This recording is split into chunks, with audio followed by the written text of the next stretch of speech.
নমস্কার বন্ধুরা, আপনারা অনেকেই আমাকে কমেন্ট করেছিলেন যে দাদা নতুন করে জব কার্ডের জন্য কিভাবে আবেদন করব।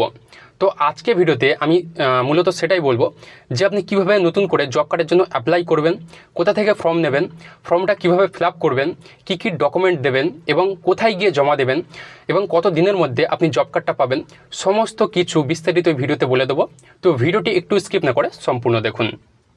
তো দেখুন, এটা হচ্ছে জব কার্ডের আবেদনের জন্য ফর্ম, ঠিক আছে। তো এই ফর্মটা আপনি চাইলে আপনি ফোন থেকে অনলাইন থেকেও ডাউনলোড করে নিতে পারেন, অথবা আপনি কোনো সাইবার ক্যাফ থেকে বা আপনি পঞ্চায়েত থেকে এই ফর্মটা আপনি নিতে পারেন, ঠিক আছে।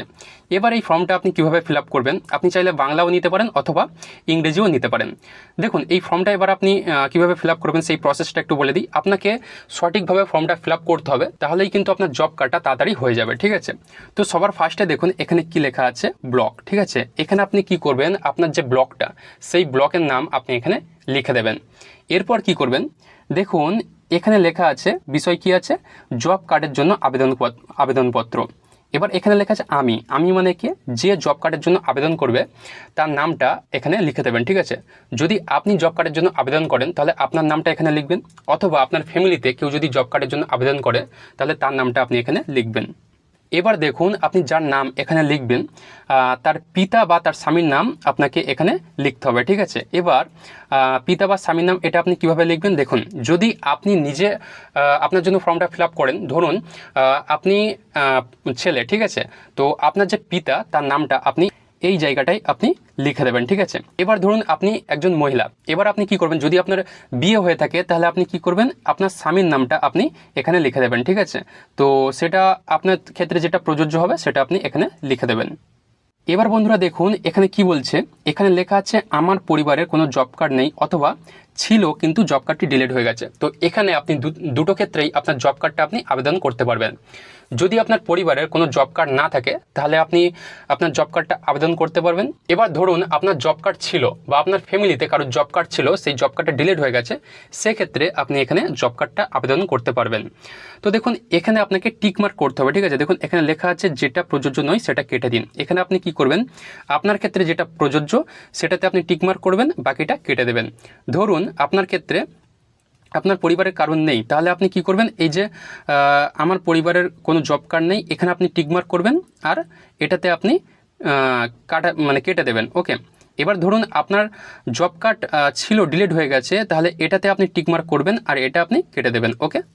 এবার এখান থেকে আপনি কি করবেন, এখান থেকে একটু নিচের দিকে আসবেন, এখানে আপনাকে আপনার আবেদনকারীর স্বাক্ষরটা মানে যে আবেদন করবে তার নামটা এখানে লিখতে হবে, তার সিগনেচারটা এখানে লিখতে হবে। এবার তার এখানে পুরো নামটা লিখতে হবে, পুরো নাম লেখার পর এখানে তার মোবাইল নাম্বারটা লিখতে হবে, ঠিক আছে। এখানে সবসময় মনে রাখবেন যার জন্য আবেদন করা হবে তারই সমস্ত কিছু এখানে লিখতে হবে। এবার দেখুন এখানে তারিখ লেখা আছে, এখানে তারিখ মানে যে ডেটে আপনি ফর্মটা জমা দেবেন সেই তারিখটা আপনি এখানে লিখবেন। এবার দেখুন এখানে লেখা আছে যে আপনি কী কী ডকুমেন্ট আপনাকে জমা দিতে হবে। এখানে আছে ভোটার কার্ড, আধার কার্ড, ব্যাংকের পাসবই আর জাতি শংসাপত্র মানে কাস্ট সার্টিফিকেট, ঠিক আছে।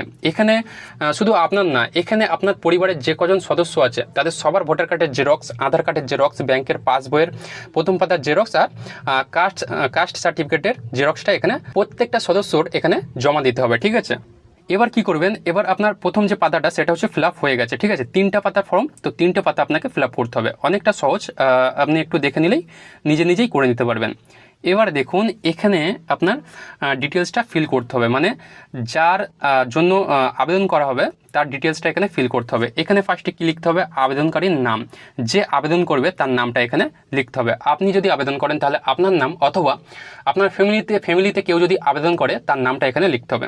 এবার পিতা বা স্বামীর নাম, এখানে আপনি কি করবেন, যদি আপনি ছেলে হন তাহলে আপনার পিতার নামটা আপনি এখানে লিখে দেবেন। এবার যদি আপনি মহিলা হন তাহলে আপনার স্বামীর নামটা আপনি এখানে লিখে দেবেন। এবার যেটা লিখবেন, যার নাম লিখবেন তার উপরে টিক চিহ্ন মারবেন, ওকে। এবার এখানে লেখা আছে দেখুন পরিবারের প্রধান সদস্যর নাম। এবার কি করবেন, আপনার পরিবারের যে প্রধান সদস্য আছে, হেড অফ দ্য ফ্যামিলি, তার নামটা এখানে লিখতে হবে। যদি আপনি নিজে হেড অফ দ্য ফ্যামিলি হন তাহলে আপনার নিজের নামটা এখানে আপনি লিখে দেবেন।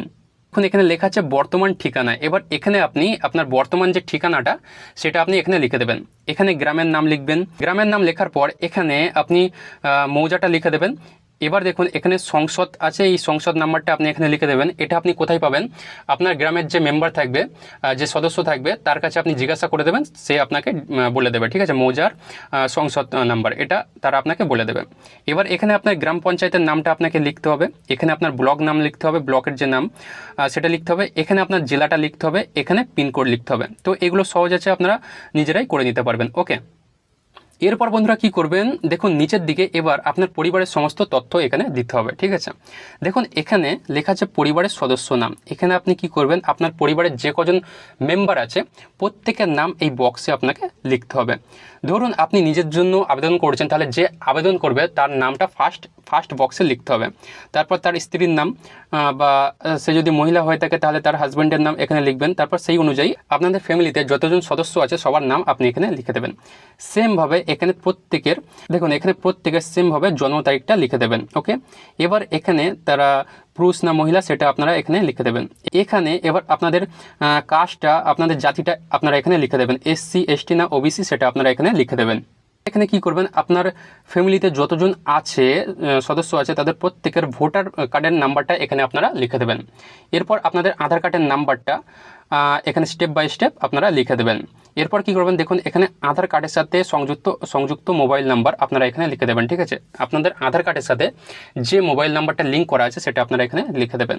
এবার দেখুন এখানে ব্যাংকের তথ্য আপনাদের লিখতে হবে, ঠিক আছে? এখানে ব্যাংকের নাম, শাখার নাম, IFSC কোড বা অ্যাকাউন্ট নাম্বার যেটা হোক একটা আপনাদের এখানে লিখে দিতে হবে প্রত্যেকের। এবার দেখুন এখানে ফর্মে পরিষ্কারভাবে লেখা আছে যে আপনারা যে তথ্যগুলো দেবেন সেগুলো যেন একদম সত্যি হয়ে থাকে, ঠিক আছে? কোনো মিথ্যা যেন না হয়। যদি মিথ্যা হয় তাহলে এখানে কিন্তু আইনি পদক্ষেপ নেওয়া হবে, এটা কিন্তু মেনশন করে দেওয়া আছে। তো সেই অনুযায়ী আপনারা সঠিক তথ্য এখানে আপনারা দেবেন।